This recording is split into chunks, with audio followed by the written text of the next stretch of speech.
Magluluto tayo ngayon ng gulay na upo.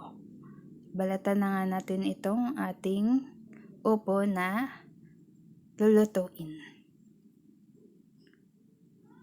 At pagtapos na natin balatan ay hiwain naman natin yung ating gulay.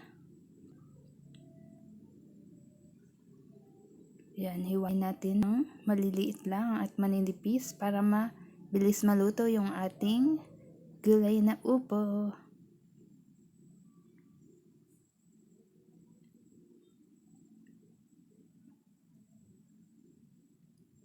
Next na, pag okay na yung ating ingredients, igisa na natin yung ating bawang at sibuyas.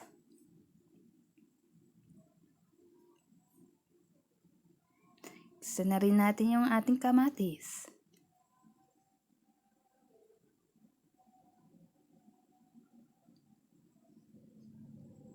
Ilagay na rin natin yung pinakamasarap nating sahog, ang ating sardinas.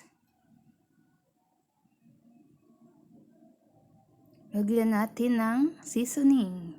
Siyempre, ang magic sarap na lalong nagpapasarap sa ating lulutuin.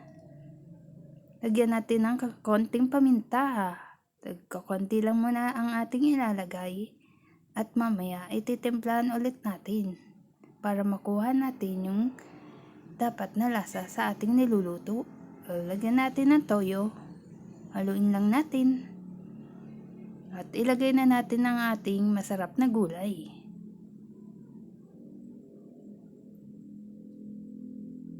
Haluin natin para mag-combine yung ating niluluto. Takpan lang natin ito at hayaan natin kumulo. So ayan, kumukulo na yung ating upo. Magdagdag tayo dyan ng ating seasoning, paminta.